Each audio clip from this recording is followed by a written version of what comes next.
Hi, everyone. This is Eric Bradley, the moderator for ETR's technology panels. What you're about to listen to are select excerpts from ETR Ven's 235th webinar, where we leverage the IT executives in our community to examine how the SolarWinds security breach will impact spending patterns and identify potential winners and losers amidst the crowded infosec market. This audiocast features identity management and privileged account management vendor evaluation, including commentary on Okta, Ping, Microsoft, Auth0, SailPoint, and more. The insight is brought to you by the CISO of a large multi-conglomerate holdings company, a CISO for a global hospitality enterprise, and the CTO for a global travel company. You can write us at ven@etr.ai for the full replay of this panel, as well as the written summary. Enjoy the conversation, and thanks for listening.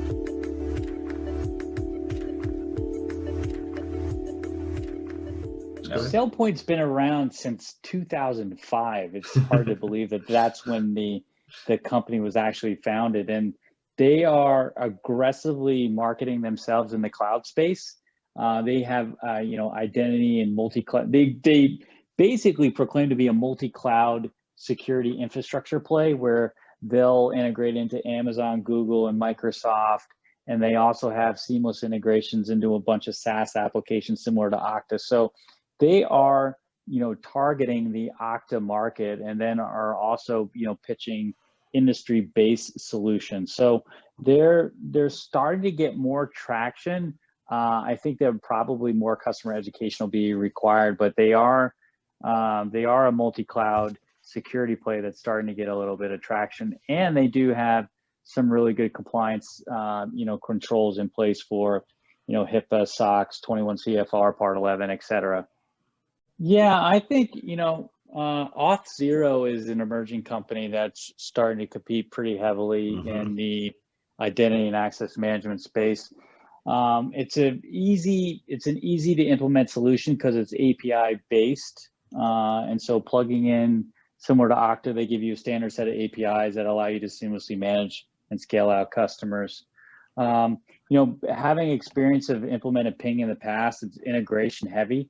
So there's a lot of integration work that has to be done on your existing infrastructure in order to integrate it in. So having worked with Auth0 and Okta, I would say that they're probably more API first, easier integrated, security suites than say, Ping Identity or even the Microsoft suite.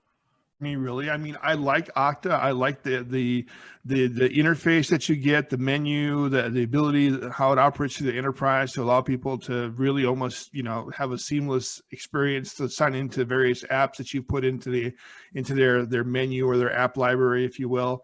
However, much like Splunk, I find them kind of starting to outprice themselves. Now, obviously, we've seen an increase in security budgets across the field. So, there's probably a little bit less pushback on Okta right now because there's more money available.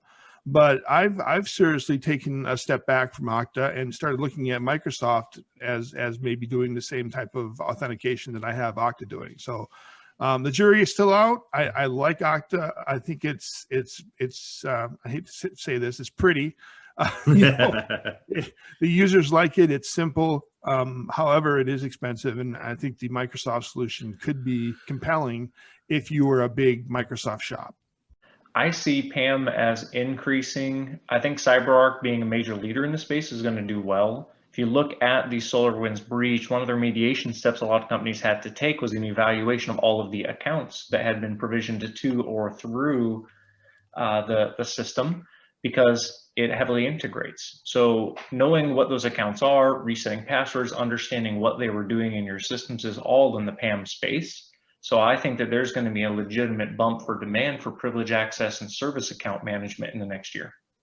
And I do see Ping seeming to be gaining a lot of ground. They appear to be closing feature set with Okta. They appear to be much better priced. I've also heard from several people who are also looking at the Microsoft solution about trying to go pure play Microsoft. And I know years ago, they made a big move into this space with Azure AD and some of their other MFA and SSO capabilities. So I think that both of those are going to continue to grow.